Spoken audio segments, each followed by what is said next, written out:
to the June 12th, 2024 edition of the Urban League Jobs Network Digital Career Success Series, brought to you by the National Urban League. I'm your host, Kenneth L. Johnson, president of the Harlem, New York-based diversity recruitment firm East Coast Executives. If this is your first time joining us, welcome. The Digital Career Success Series, DCSS, is a professional development series that helps members of our Urban League Young Professional chapters and other diverse job seekers develop new skill sets that will enhance their careers through digital platforms like Instagram, Facebook Live. The goal is to provide an opportunity for professional development right from one's computer. If you want more, visit us at nuljobsnetwork.com. Today's Digital Career Success Series, DCSS, is Advancement Accelerator, practical tips for setting and achieving your career goals. Today we feature Zakia Ali and Terry Jones on the program. Really excited to have both of these individuals on. Thank you so very much for joining us today. Listen, Zakia, thank you for showing up on the Digital Career Success Series.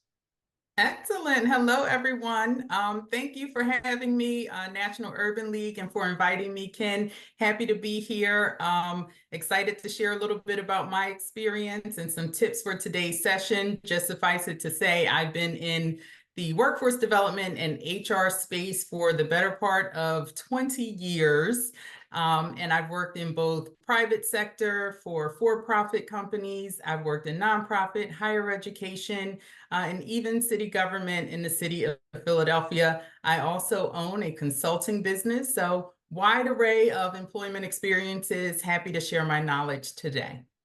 Look, if anybody on the Digital Career Success Series knows me, they know I'm gonna have my Philly people run through and present on occasion. So thank you so very much for joining us. Mr. Terry Jones. Yes, sir. I'm doing well. Listen, thank you so much for having me. I am a former corporate executive, really focused in the learning and development space over the past 20 years. And so I've worked with several companies throughout the city, leading the L&D function. As an L&D consultant, I have worked with for-profits and some nonprofits, including the illustrious National Urban League. And so I'm really excited to be here today as we have a really good conversation about setting goals. So thank you for having me. Man, we appreciate you coming through. You know, Wanda Jackson always tells me that once an urban leaguer, always an urban leaguer. So I am not surprised that you circled back to share your expertise with us. Look, I see you do some career coaching as well. You've been speaking about that L&D stuff in the meetings, but I didn't realize that you have that career coaching background. I do. So, one of the things that I wanted to do is to be able to help people how I wanted to help people. And so I transitioned into doing career coaching. I built a nice size following online where I give tips on interviewing and getting promoted. And now that's what I do full time is I help people to find the jobs that they want, get prepared for the interviews, and even those that are already in the position to help them to get promoted and to ultimately to have the careers that they're wanting. Well, helping people is what we will do today. We're going to start out by, I guess, the only place you can start this conversation out. We're talking about clarifying career goals and vision, right? So if we're going to talk about an advancement accelerator type of conversation, you have to start with knowing where you want to go. So let's speak about how professionals can effectively identify and clarify their goals and vision.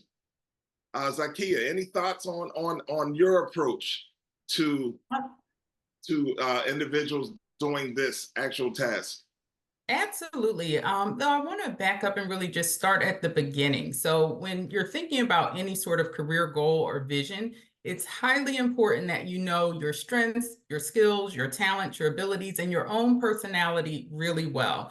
So this involves really being honest with yourself about what you do well, what you don't do well. And a helpful place to start is by engaging and taking assessments that measure those strengths, that measure those aspects, that tell you what you do well and tell you some areas you may not be really strong. So getting that actual report of your strengths and areas of opportunity will allow you to reflect on yourself as a professional. You should use that assessment data, validate it with folks that you've worked with previous supervisors with whom you have a great relationship with, see how they perceive you. So you're kind of getting almost a well-rounded view of who you are as a professional.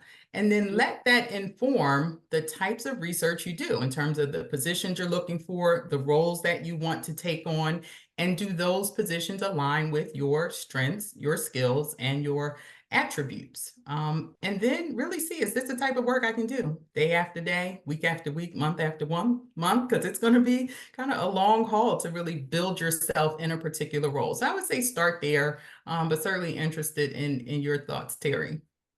I totally agree with you. I think it's crucial to get really clear on what it is that you want to do in your career. So, like you said, I would start with a deep assessment, like really taking time to reflect on what you believe your strengths are, what you believe your weaknesses are, your passions, your interests. So, think about the experiences you've had in the past. What tasks or projects did you really enjoy the most? Like, where did you really excel? And, inside of those, some of those assessments, there's the Myers-Briggs, there's the Strength Finders, all of those assessments can really help you to better understand what drives you, like what your natural talents are, what are the roles that are that's been the most satisfying for you. And I think once you get a good grasp on what you enjoy, then I think it becomes much clearer as you begin to define your vision and your long-term career vision. So be thinking about the next 5 years or 10 years or even 20 years. So I think having a clear and compelling vision is really like having a roadmap. So it will guide you and help really to keep you focused on your path. You know, our audience is one of the most active audiences that I've seen online. So I know they're in the Q&A, and I know they're typically they start out by dropping the cities they're from and welcoming everybody else to the platform. But you mentioned something about assessments that I think is really important. And you spoke about the Myers-Briggs assessment, right? Are there any other assessments out there that are career assessments that maybe people can take from home? I know like GCF Learn Free, they offer an assessment, just standard assessments that you can take online. They can serve as a career guide to kind of put you in a position to look at where your skill sets truly are. Yep, good question. I do know, Terry, you mentioned Strengths Finders. It's on my mini bookcase back there, so I've certainly taken that one. But one of my favorite ones is the DISC assessment, and it's capital D, lowercase I, capital S, capital C. And that will give you a really great perspective on who you are as a professional. I'll let Terry jump in here, and then I'll pull up my assessment just to refresh myself on the aspects it measures. Yeah, totally. The DISC assessment, also the strength finders, very, very good tools. I think it's really, really important.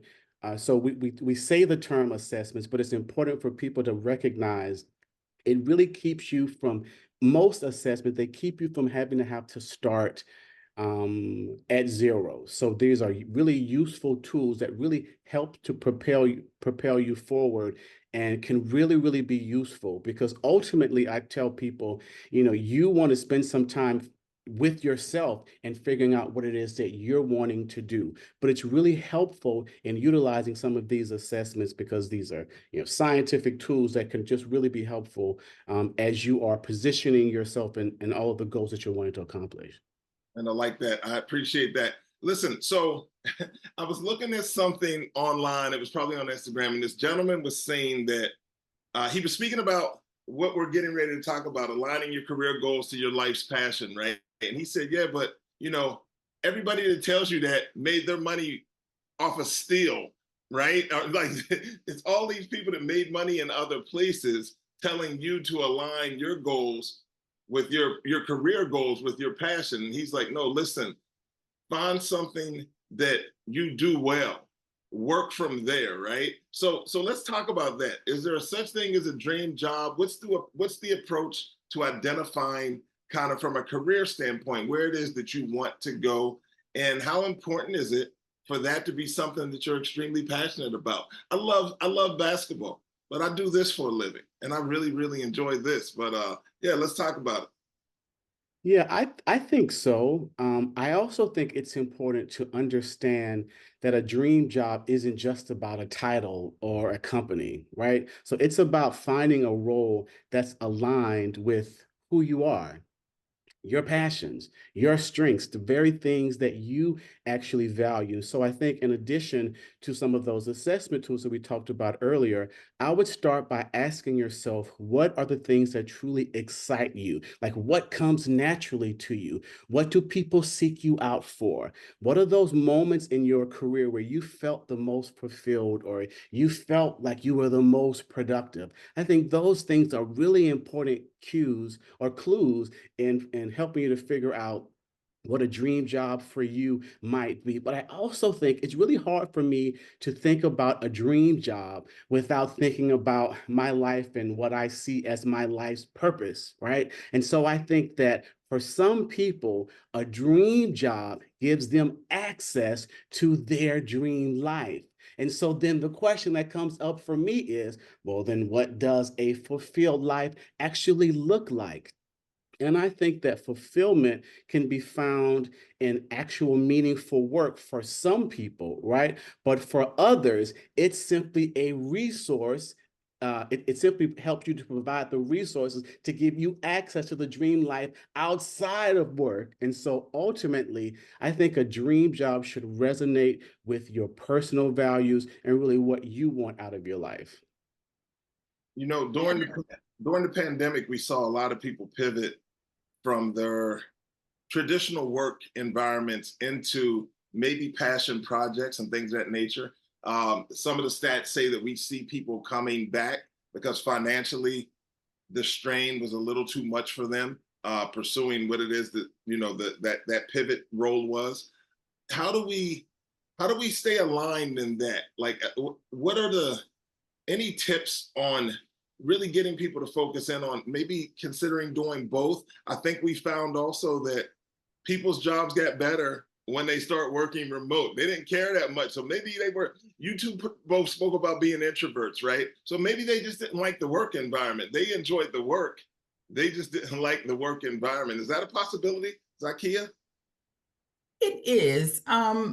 I do think there are some things we mixed up in there too. So there's the life purpose, there's a dream job, and then there's also like hobbies and personal interests, right? Those are three kind of different things. I think when we're talking about your life's purpose, this is where take career off the table for a minute. When you know yourself really well, I think it's important to ask yourself, what is my purpose in this world and in this life? And as young adults, we really start to have that conversation with ourselves, especially in the context of work. Like, why am I here? What am I meant to do? So your life's purpose could be very different from your career. Now, blessed are the people who can develop a career that's truly aligned to their life's purpose.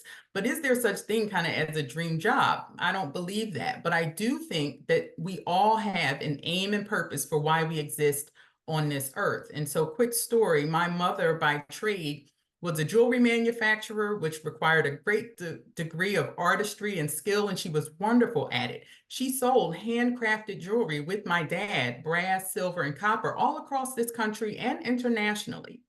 They were the first Black couple on QVC selling handcrafted jewelry. And so that's a talent and a skill she was blessed with.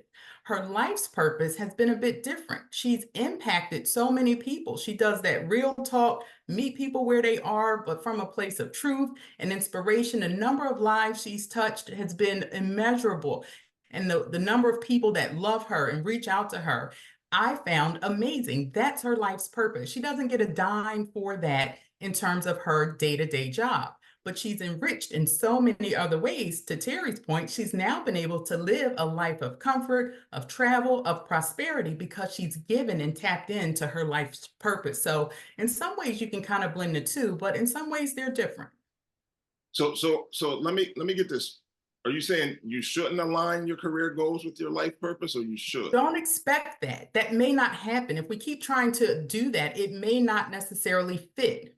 Do what your strengths allow, but in some ways, the Strengths Finder book hits on it. Just because you're good at something doesn't mean that should be a career.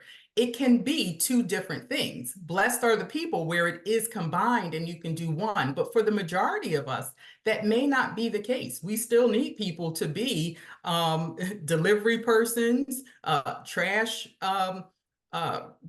people that collect our sanitation, that may not be their life's purpose, but that's a real job and an occupation we need people to hold. So it may not necessarily align, but sometimes it can. But we're all here for a specific purpose that may not have anything to do necessarily with the career we have 9 to 5. And I would offer, I had a conversation with a potential client a couple of weeks ago, and like she's a budding entrepreneur, and for me, my career coaching business began actually during the pandemic. And a struggle that she was having was her passion got ahead of her planning, right? And so she didn't necessarily understand how is this idea going to make me money? And so one of the things that I told her as an entrepreneur, as a person who started his own business, is that one of the first things that you have to do is understand, where is your revenue coming from? What is the actual plan that you are going to plot? You have this great idea, but tangibly, like, how are you going to make money? And I think for me, one of the reasons why I've been able to sustain myself is because I quickly figured out how I was going to attach this passion, this purpose that I had in my life to being able to get the rent paid. You know what I mean? Right. And to be able to do it and produce that consistently. So I think if people have that passion, have that thing that they are really wanting to do, be clear in your planning on how you're going to set yourself up for it to be sustainable. Yeah, I certainly believe it's real quick, Ken, that it's certainly my life's purpose to create systems, programs, and initiatives that help other people achieve their career goals. Where I do that, how I do that, I'm agnostic to. So I've never created in this kind of last 10, 15 years of my life, a specific career plan. What I have done is seized opportunities to do that work because I'm clear that that's my life's purpose, which is how I can uproot myself from Philadelphia, come to Delaware, and continue that work, because that's where I was meant to do it for this period of time. If it so happens that I have to uproot myself and do it in Atlanta, Georgia, I'll do it there. But I know that my life's purpose is to create systems and access and opportunity for those that often don't have the privilege to access that on their own. So where I do it, what type of employer I work with, doesn't matter. I've been across all industries, but I'm going to continue to do that work because it's my life's purpose. You know what? I love that, and I love the flexibility and the modular kind of idea around that. I can appreciate that. I think, for me, with my own career, I was very much decided on where I wanted to do that work and who I wanted to do it with, which is why I'm here in Harlem. So there wasn't another place for me. Like I've done it in Philly. I've done it, well, through the recruiting business. We've done it around the globe, right? We placed somebody in Nigeria about 4 weeks ago, but the work here has been the most fulfilling because it was a community that I wanted to serve. So I can appreciate that and how it looks to be able to say, you know what, I just want to do it, and I want to do it anywhere, because I think there's always there's two sides of the coin, right? So people can have different ideas, and I think now with the advent of social media, we see so many people doing so many amazing things. If that's where our eyes are at, right? We see so many people doing so many amazing things, and it gives us some ideas and allows us to maybe even grow vocationally, to think maybe larger than the communities that we even live in. And I think that's amazing. All right, so let's talk about these goals. Let's go to the next slide real quick. So practical steps to achieve career goals. I think this is where people get caught up, Terry. I want you to put on the career coaching hat for a second. People are always, they come to you. This is one of the most frustrating things in our career coaching practice, when people come and say, I'm not sure what I want to do. And I'm like, that we got to know where we're going, right? It's kind of like the GPS. How do you handle that? Like, what are your steps that people should follow as they're kind of defining their career goals and kind of mapping out a plan? Yeah, so I too have people come to me all the time. They say, I want to do something different.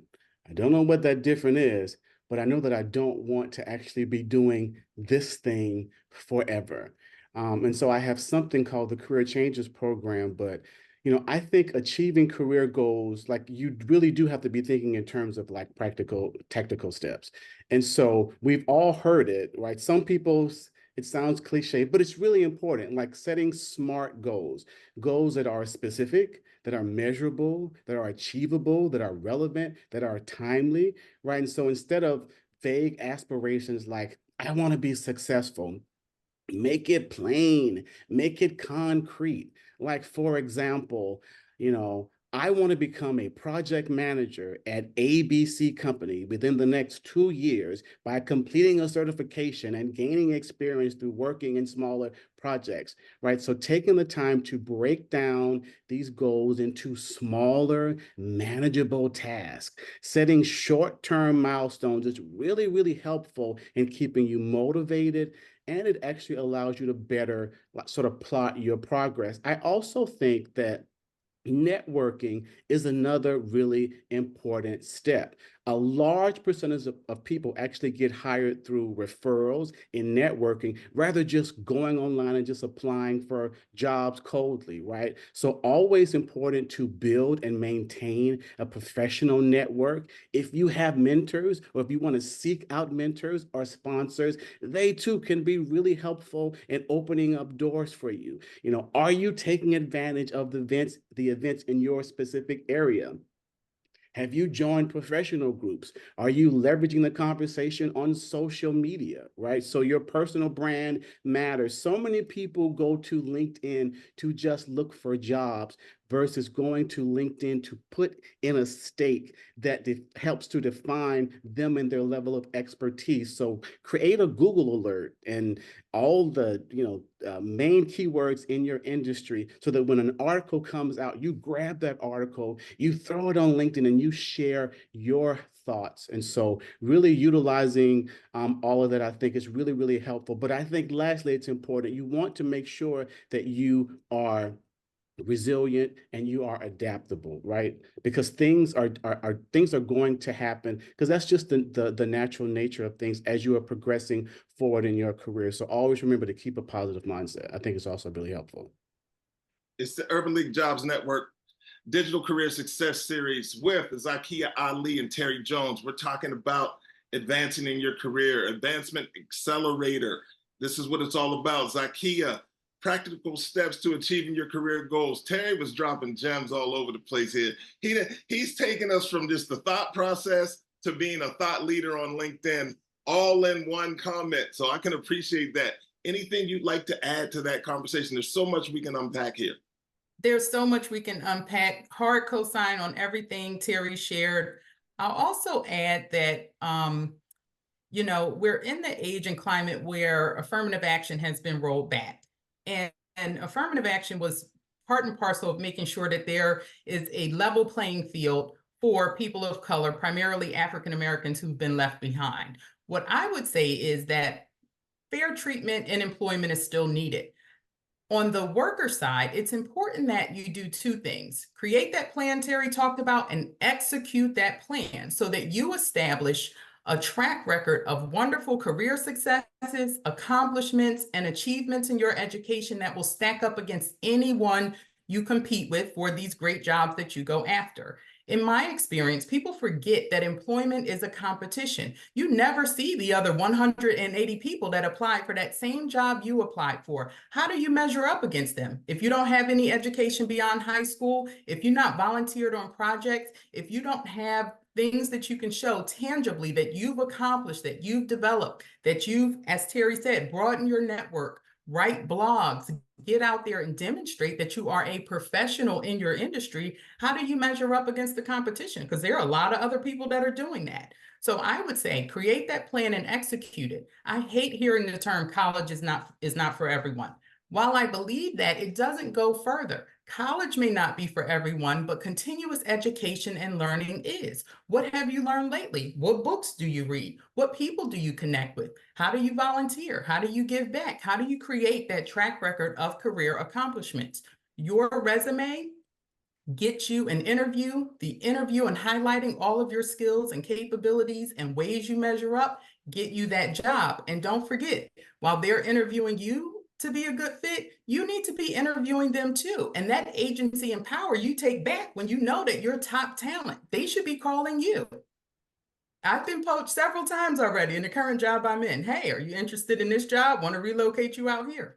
That's how it happens. And sometimes you don't even have to apply for a job. I never applied for this position. I was called and contacted by a recruitment firm to do that. When you have a great career, they will seek you out. All right, so yeah, that piece of it I love as a recruiter, for all the obvious reasons, right?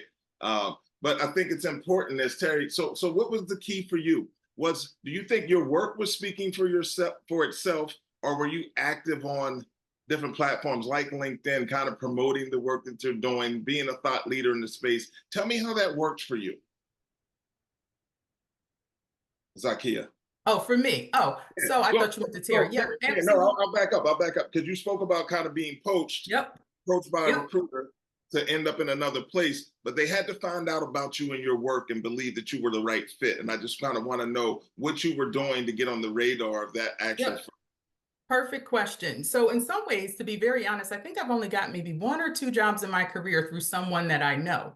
But my network refers me to recruiters and to opportunities, and they seek me out.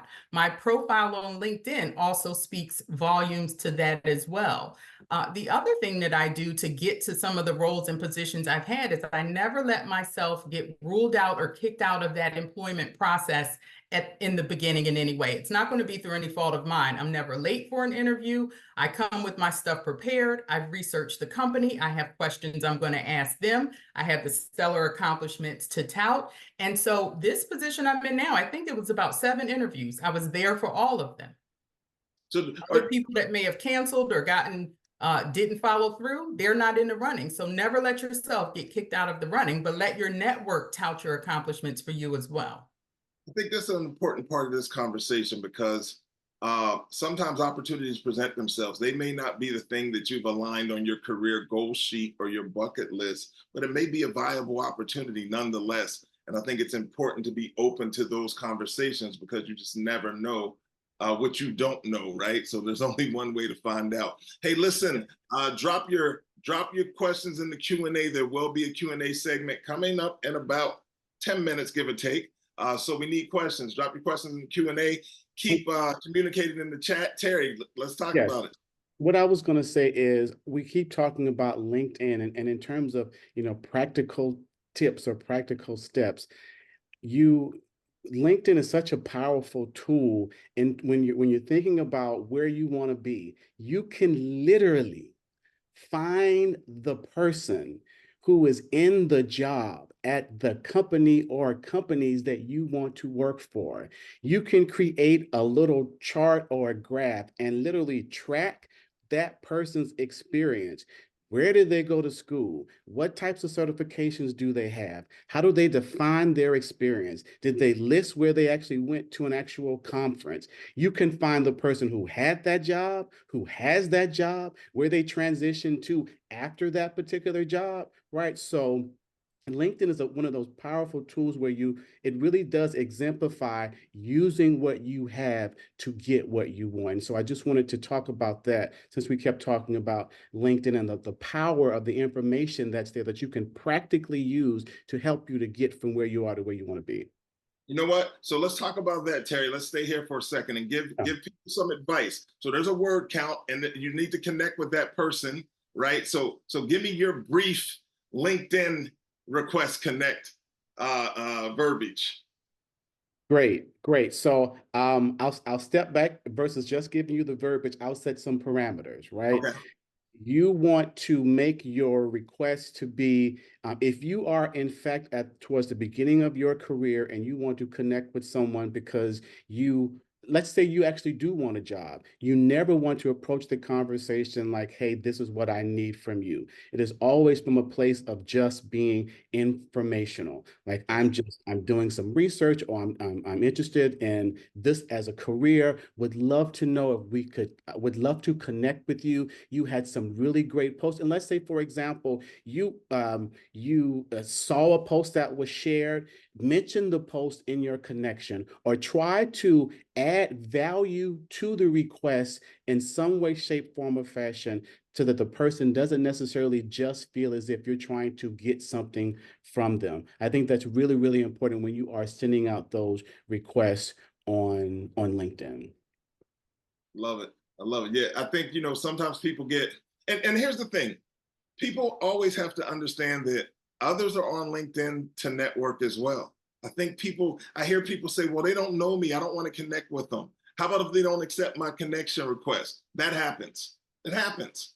But you have to be in the game to play, right?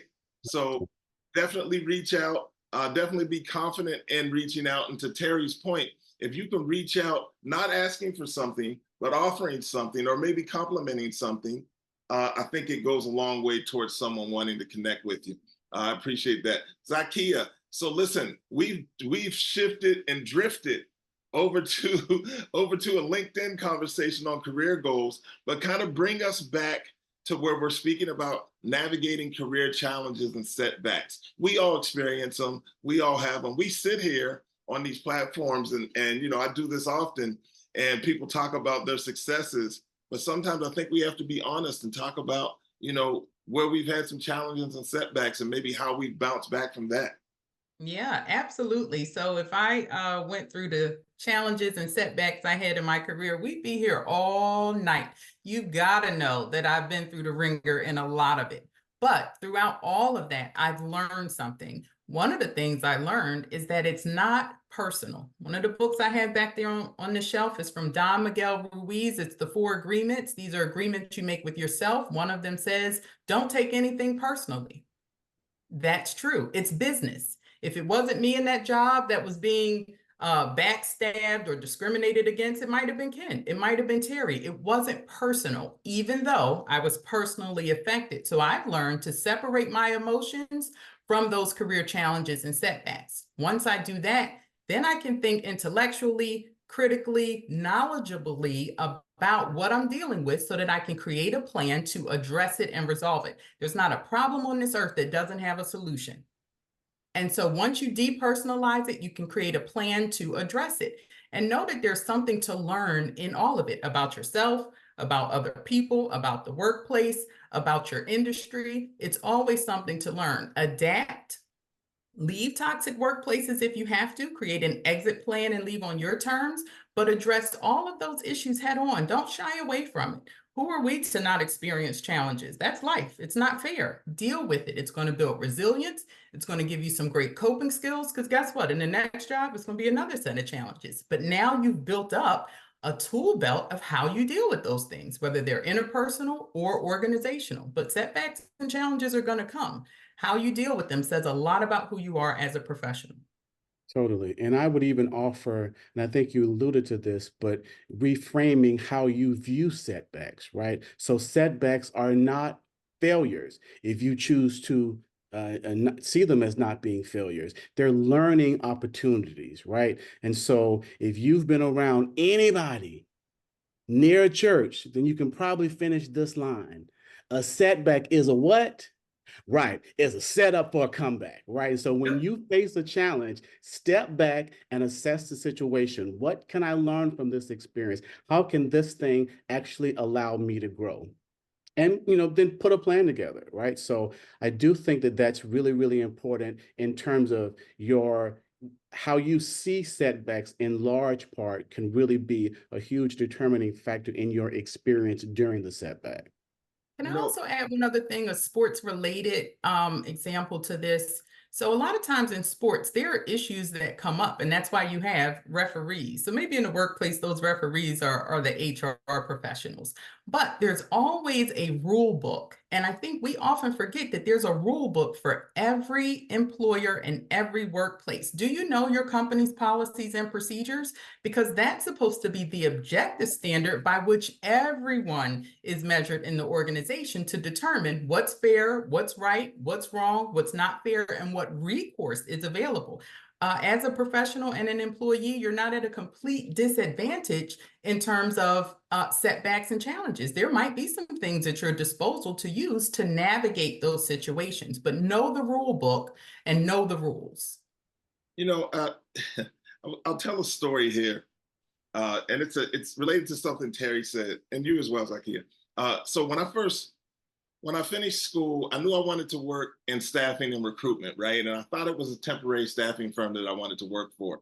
And Zaki, you may be familiar with this, but when I got back to Philadelphia, all the staffing and recruitment firms were on Market or JFK, right? So from like 30th Street, pretty much to the other side of City Hall. So I made a list of 26 of them. And I just started walking in the buildings. This was when you could walk in buildings and do an elevator pitch. So I'm old, right? This is That's before a long time ago. yeah, that was a while ago. So the first 16, everybody shot me down, right? I would walk in, hi, my name's Kenneth Johnson, and basically do my pitch, hand them my resume. And I got shot down the first 16. But at 16, I met a lady and her name was Joyce Holly. And she said, listen, I like your pitch. I can't hire you, but your pitch was good. Give me your resume. I'm definitely going to stay connected. But that was motivation, right? But my pitch was good because I've been turned down 15 times before that, right? So it just refined it. So that was the learning from the experience, right? And I got to number 24 and they listened to the pitch and they sat down and talked with me and they hired me maybe 4 days later. And since that day, I've never even applied for another staffing job. To Zakia's point, people have come and kind of sought me out.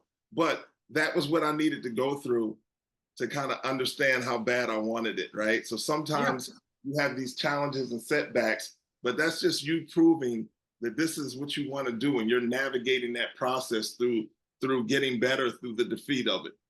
Yep, I know you're going to move us on, but very quickly, after 9/11, I had no idea that when I applied for jobs, people were not going to hire me. I'm a Black Muslim, but I'm not a Middle Eastern Muslim, but my resume went right in the trash.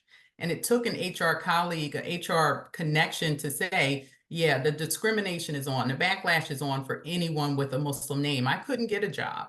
And so I did take a position with a staffing firm who most staffing companies can't afford to be as discriminating because they're paid for the talent they place.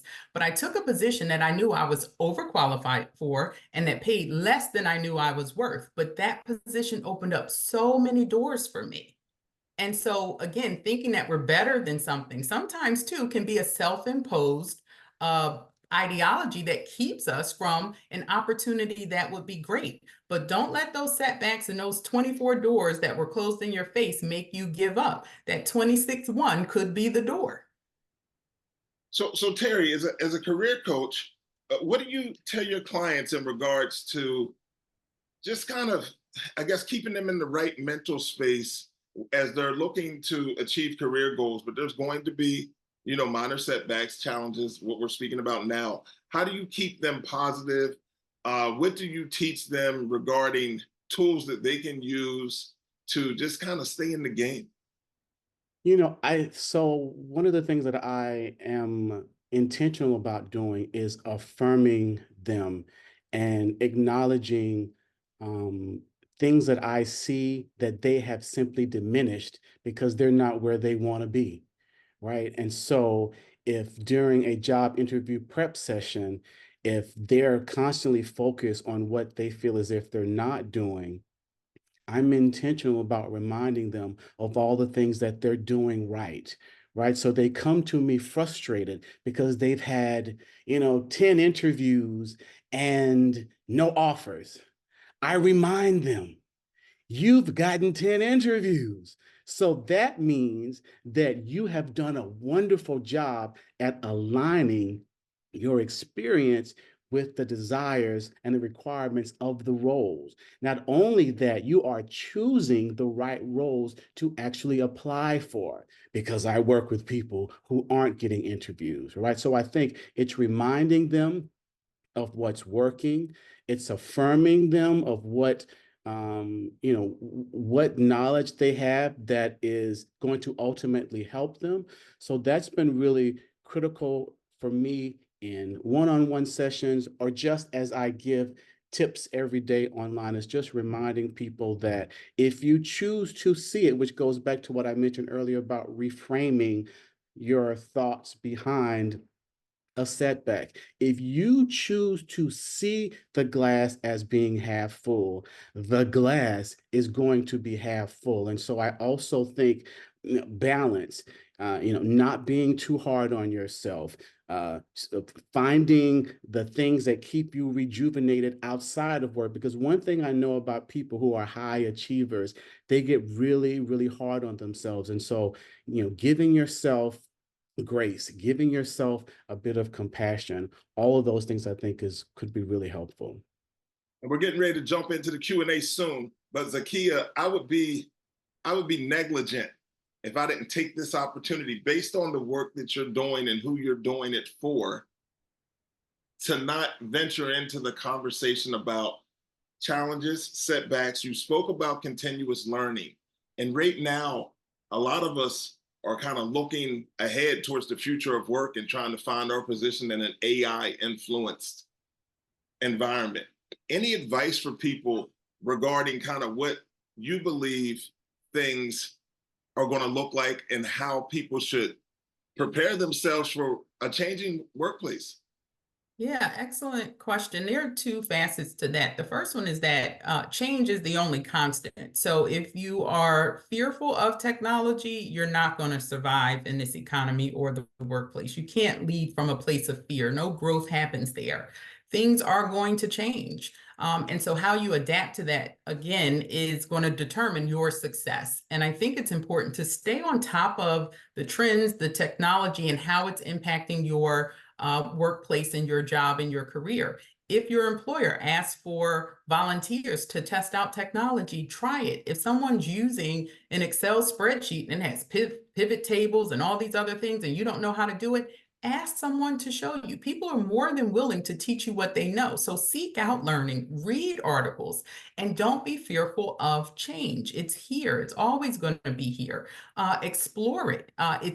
All technology is meant to be, it's a tool to make work more efficient and more effective. Is it always working? No, but it's a helpful tool. Just like money is a tool, use that to your advantage. The second part I'll say is, and this might seem counterintuitive, but you're talking to a Black woman who's the descendant of the very first person that ever walked this earth. There is no more powerful tool than the mind. So authentic intelligence is always more important than artificial intelligence. It's artificial. Keep it in its place. It's not real. It's just a tool. There's nothing brighter or smarter or better than you. Our brains have the capacity to conceive of so much stuff, including artificial intelligence. We create that. So don't forget your role and your agency as an intelligent, thinking, creative human being. No, I was on a conversation yesterday, and it was the gentleman that was the co-creator of Siri for the iPhone, right? And he was saying that if people just shift the mindset and quit worrying about if AI generated tools will replace them and start thinking about how they can use said tools to support them, right? And accommodate them, then they can start thinking about great opportunities within their own workspace to increase bandwidth and be better.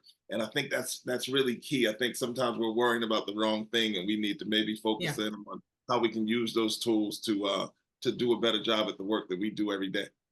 100%. Absolutely. For me as an entrepreneur, a very small team. I have a virtual assistant, but other than that, it's just us. AI has been huge in being able to help me to be able to effectively manage my business at a very, very high level.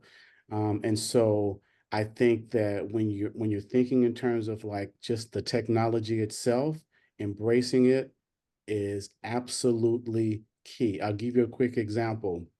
I am actually, because again, if I had an assistant, I could literally dictate to my assistant, let's say if I have 12 calls over the course of the week and I need to communicate with all those people. After each call, I simply pull out my phone, I pull out my AI, and I literally dictate the conversation, I dictate the offer, and within a couple of seconds, I have a series of very nicely designed emails that would be equivalent to a high-level executive assistant to be sent out to my customers. And so, for me, embracing technology, I think as other entrepreneurs, and even if I were working still in corporate America, finding out how could you utilize the actual technology in a way that allows you to be a bit more efficient, a bit more effective in your role, I think is going to be really, really helpful.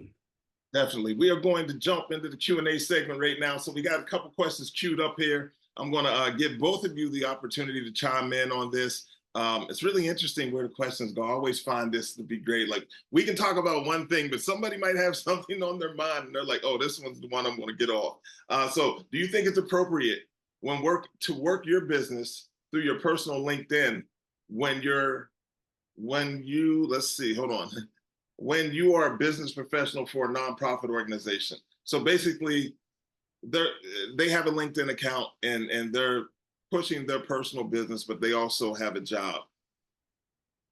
You should certainly have your profile set up that explains the difference between the two and that both of them are part of your profile. And it's also important to not post content under your company's page or associated with your company that blends or merges into your personal business. And sometimes what I've done in the past is, depending on the post, if it's a personal one or related to my other work, my consulting firm, I'll make that clear in the post so that it's a distinction for people in my professional network to know where I'm coming from, who I'm representing at that particular time. Same thing with volunteer opportunities, but it should be expected that people play multiple roles in their careers. Just make it really clear what role you're playing on a respective post or in a comment so that your network is not confused and that you're not necessarily putting out there you're representing your company when you're representing your personal business. Yeah, and I also think it's important to, for some companies, I guess profit or nonprofit, you really want to be clear on like the company's standards for like communicating online. Sometimes people are concerned that I speak with. We begin to, update their LinkedIn page with a new picture and, really zhuzh it out with the new about section and a new banner. And they start to worry, well, is my company going to think that I'm trying to leave my job? I don't know if that's that person's concern specifically, but I do think that understanding what your company's social media standards are could be really helpful. Yeah, I think that's extremely important. And I want to share with this person that you may want to consider, and it's still going to be attached to your profile, but consider creating a company page on LinkedIn. Right. And then communicating on that page, through that page, the information that you're sharing about your personal business, right? I don't think that presents a challenge at all. And it does separate the two. But I'd probably have to take a deeper dive and see what your headline's saying and things of that nature. And I don't know if your personal business is a competitor to your current job. That could cause some challenges as well. So if you want to chime back in with some additional information, I might be able to give a clearer answer. But I think you definitely can do both. And sometimes you have to make a decision about, how you want to show up. So that's really important. All right. Next question. And this is pretty long, so bear with me, Zakia and Terry. I'm just seeing this and I'll try to paraphrase at some point. But what advice do you have for mid-career professionals who may come across ageism tactics during the application process? This person says they began their career approximately 35 years ago as a seasoned public community health professional. They're constantly observing younger professionals being hired for positions that they're also qualified for. These people are typically recent graduates with only a bachelor's degree in hand. This individual possesses a BS and an MS in community health education from internationally renowned universities. Congratulations to you. Shout outs to Temple and Columbia University. But they are usually complimented on their professional background by HR staff in the rejection letters as an applicant. So it hasn't helped much recently with finding significant employment.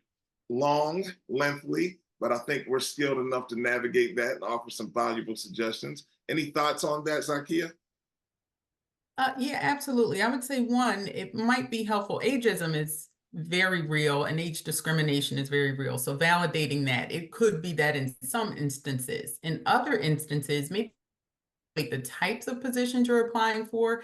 Sometimes folks that come across as overqualified are not selected because the perception is that it's going to cost the company a lot to acquire you as top talent, and that may be outside of their budget. So look at the positions you're applying for. I would suggest apply for some where you don't meet all of the qualifications, and it might be a stretch for you. That might be a more advanced role. So it could be possible that it's the positions you're applying for, you're overqualified for, and they see that and they make some inferences there. I would also say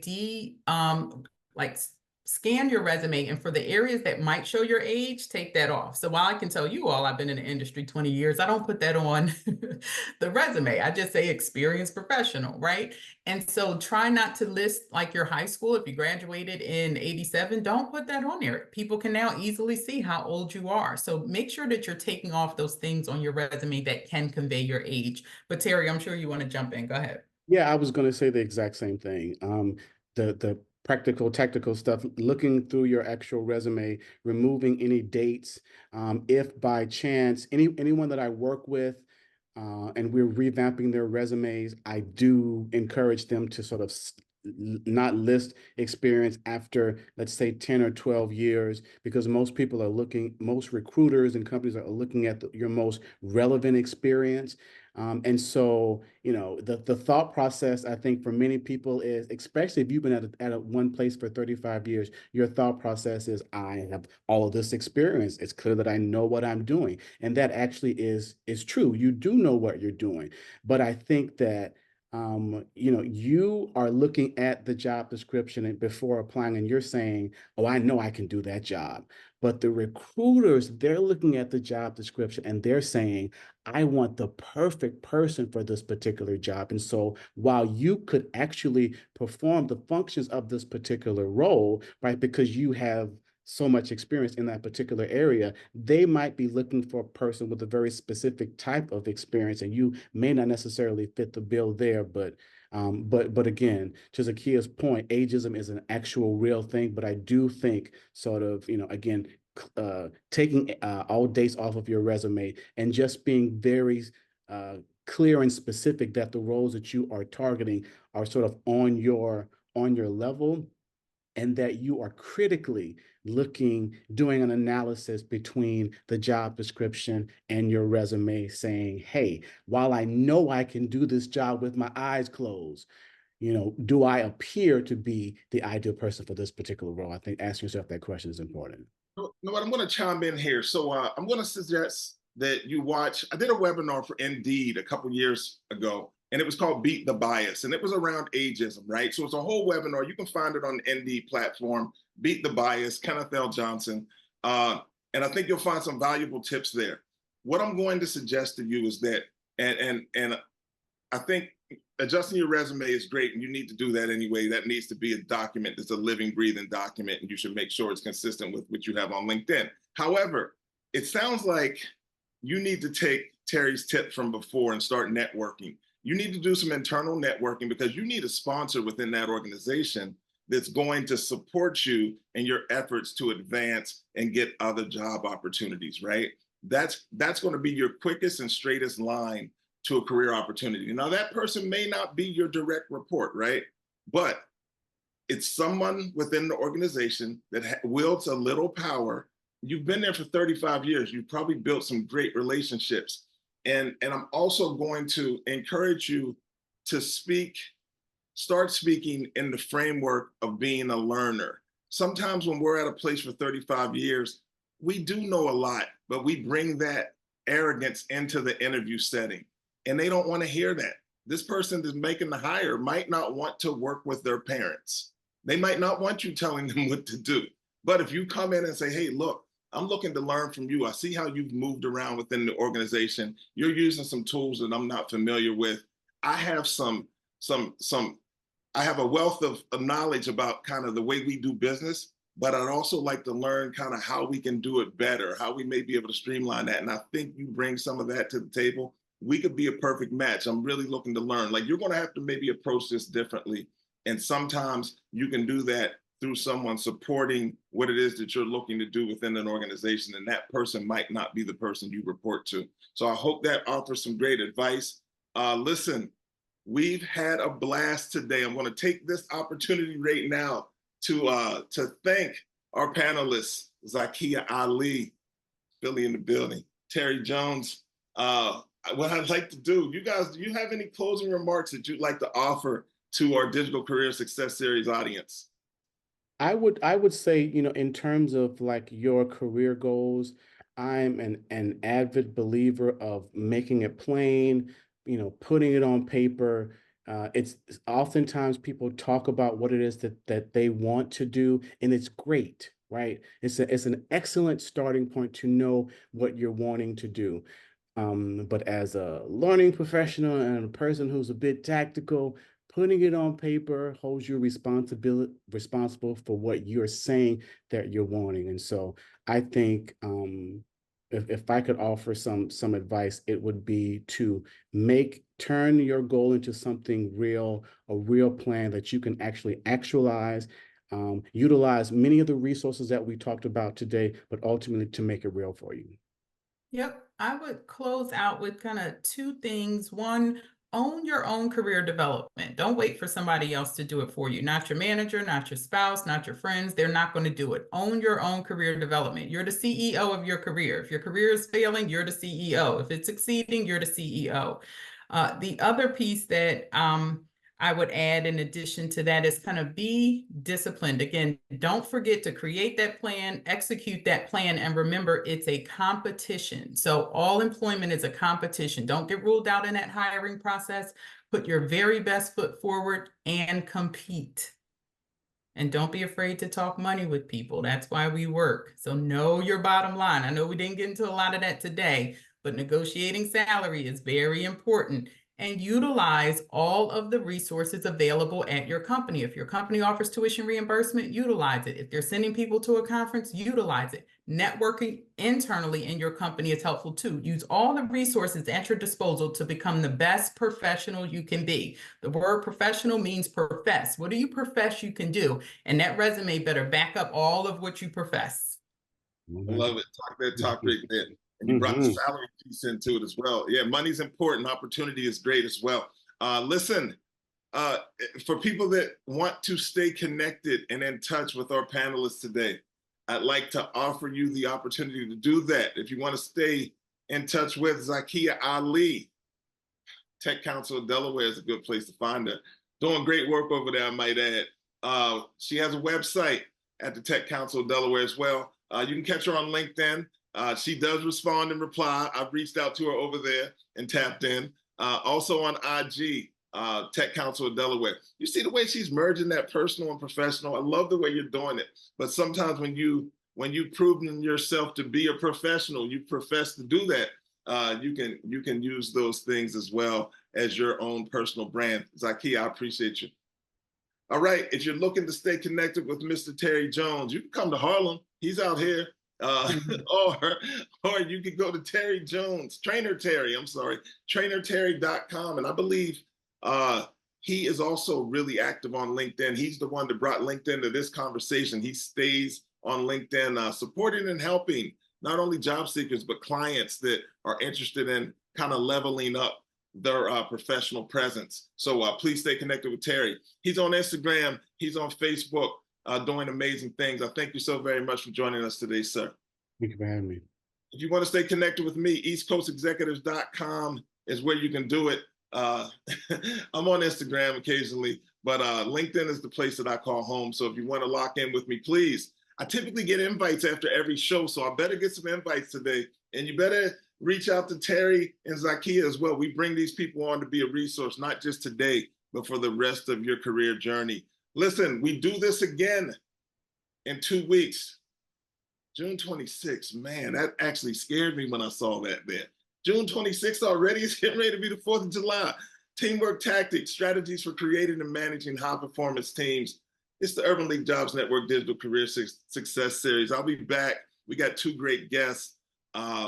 I know what, I'm not even going to release the guests. I'm going to let Corey do that in a promo at a later time. And speaking of Corey, I'd like to thank Corey O'Donnell, Wanda Jackson, and the rest of the team at the National Urban League for making this such an enjoyable experience. And of course, again, I will thank our 2 amazing guests, Zakia Ali and Terry Jones. And last but not least, I'd like to thank the audience. Great questions today, great interactions in the chat. And you can see this and all the Digital Career Success Series episodes on the Urban League Jobs Network YouTube channel. I'm Kenneth L. Johnson. Have a great day.